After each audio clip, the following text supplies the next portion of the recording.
Welcome back to my channel.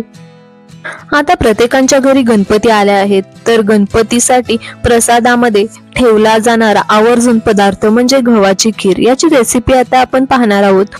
तर मग रेसिपीला सुरुवात करूया। कोणत्याही किराणा दुकानामध्ये आपल्याला खपली गहू मिळतात। ते खपली गहू घेऊन नंतर मी 4 वाटी खपली गहू रात्री पाण्यामध्ये भिजू घातले। नंतर सकाळी ते स्वच्छ धुवून घेतले। खपली गहू रात्रभर भिजू घातल्यामुळे चांगले फुगतात आणि चांगले भिजतात, त्याच्यामुळे लवकर शिजतात। खपली गहू स्वच्छ धुवून मी ते कुकरमध्ये शिजण्यासाठी घातले। त्याच्यामध्ये जरा जास्तच पाणी घातले। बारीक गॅस ठेवून 7 शिट्ट्या घेतल्या। नंतर गूळ मी बारीक चिरून घेतला। जेवढा आपण गहू घेतला आहे तेवढंच गूळ पण घ्यायचा। प्रत्येकाच्या आवडीनुसार गोड सपक घेऊ शकता। नंतर मी पार्लेजीचा बिस्किट पुडा आणला आणि ते पार्लेजी बिस्किट एका मिक्सर मध्ये घालून वाटून घेतले।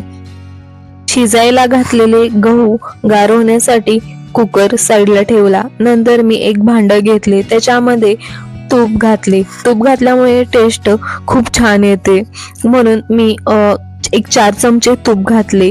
नंतर काजू बारीक कट करून त्या तुपामध्ये घातले।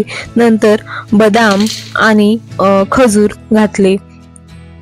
तुम्ही वेगवेगळे ड्राय फ्रुट्स अवेलेबल असतील ते घालू शकता।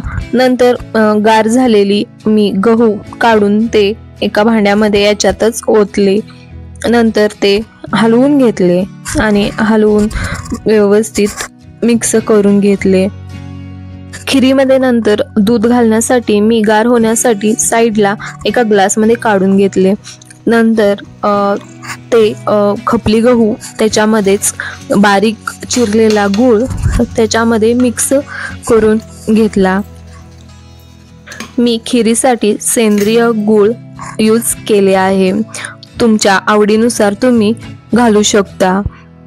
सेंद्रिय गूळ आरोग्यासाठी खूप फायदेमंद आहे। बारीक गॅस करून व्यवस्थित मिक्स करून हलवून घ्यावे। नंतर वरून दूध घातले।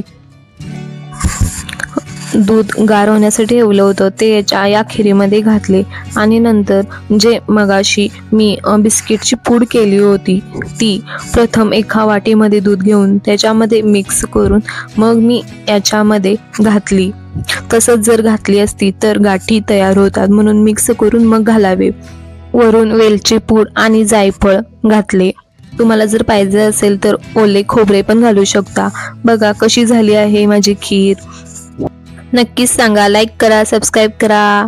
Bye bye.